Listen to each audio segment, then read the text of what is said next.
En esta radioemisora presentamos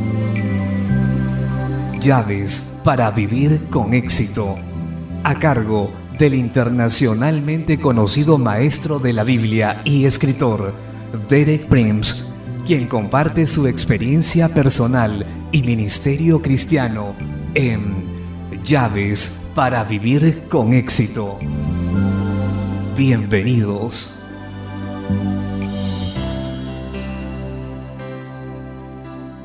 Llaves para vivir con éxito presenta ¿Qué es el hombre? Capítulo 2, segunda parte.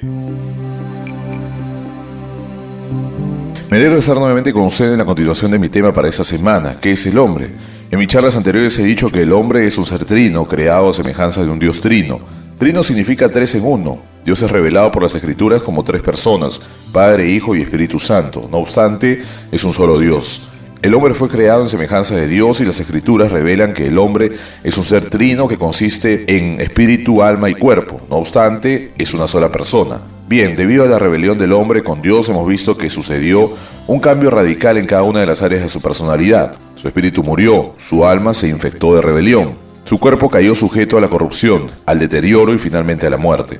Sin embargo, gracias a Dios que Él ha provisto un remedio y es la regeneración. En la regeneración, el espíritu del hombre, por la fe en Jesucristo, es reunido con Dios. La lámpara adentro es renovada, el alma del hombre es salvada de la culpa y las consecuencias del pecado, y el cuerpo también es revitalizado desde adentro. De esa manera es posible que el hombre regenerado funcione una vez más de acuerdo con el plan de Dios. En cierto sentido, el pecado es no funcionar de acuerdo al propósito para el que fuimos creados, y la salvación del pecado restaura la posibilidad de funcionar de esa manera. De acuerdo con el plan de Dios para el hombre regenerado, cada parte del hombre tiene una función especial. Ayer hablé de las tres funciones principales del elemento más alto del hombre, su espíritu, y dije que era la adoración, la comunión y la revelación. Hoy voy a hablar de las funciones del alma del hombre. Primero voy a repetir algo que ya dije, una manera sencilla de distinguir entre los tres elementos del hombre. El espíritu del hombre es consciente de Dios, el alma del hombre es consciente de sí misma, y el cuerpo del hombre es consciente del mundo. Por medio de su espíritu, el hombre regenerado conoce a Dios.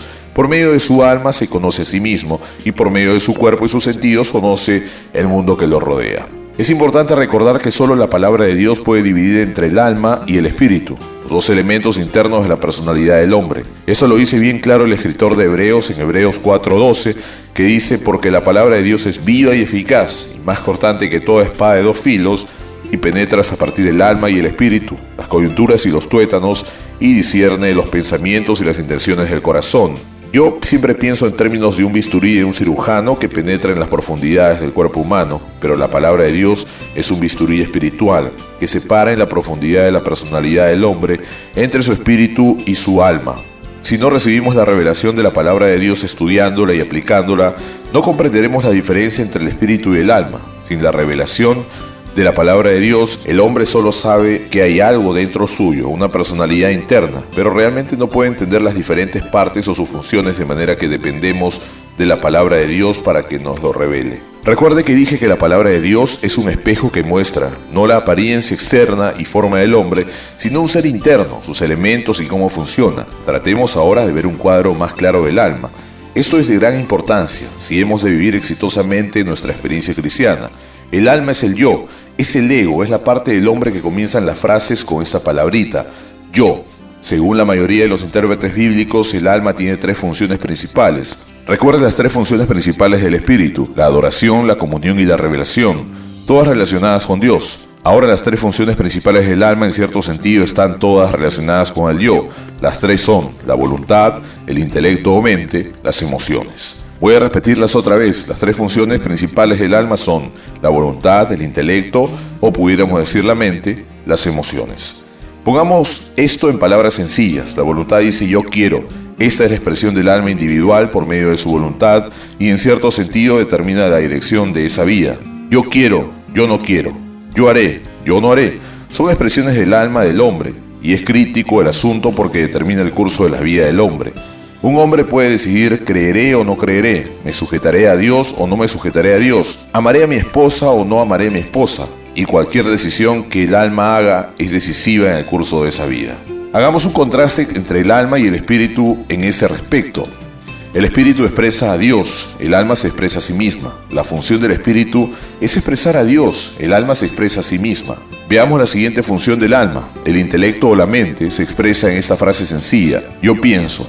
El alma en el área de la mente funciona con razones, concepto, ideas, problemas, etc.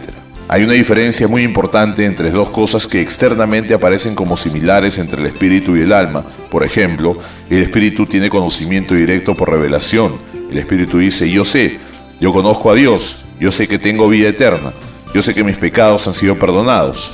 El espíritu recibe la verdad directamente de Dios, a menudo en forma sobrenatural. El alma se ocupa con conceptos e ideas, procesos y razonamientos. No digo que eso no sea importante. Sí es importante que distingamos entre los dos. La revelación pertenece en el ambiente del espíritu, la teología al ambiente del alma. El espíritu conoce, el alma entretiene ideas y razones y baraja los conceptos. En cierta manera, el alma es como una ordenadora o computadora. Luego, la tercera área del alma, las emociones, se expresan en esa frasecita yo siento. El alma responde a las impresiones de la mente y del cuerpo. El alma es, por lo tanto, en muchos casos inestable. Arriba un momento, abajo el siguiente. Feliz un día, triste el otro. Note nuevamente la diferencia. El espíritu responde a Dios y Dios nunca cambia, pero el alma responde al mundo alrededor y este está en un estado continuo de fluidez, de manera que el alma está basada en sus impresiones recibidas del mundo por el cuerpo y por la mente. Está siempre sujeta a cambiar, a humores, impresiones y modos. Recuerde bien que el alma es la que determina la dirección de la vida, y el alma puede responder al espíritu o contrariarlo. Más adelante en otras charlas voy a decir más sobre la manera en que el espíritu y el alma se relacionan. Ahora voy a hablar sobre las diferentes maneras en que Dios, en su plan redentivo, opera en el espíritu y en el alma. Podemos tomar dos palabras claves que resumen la diferencia.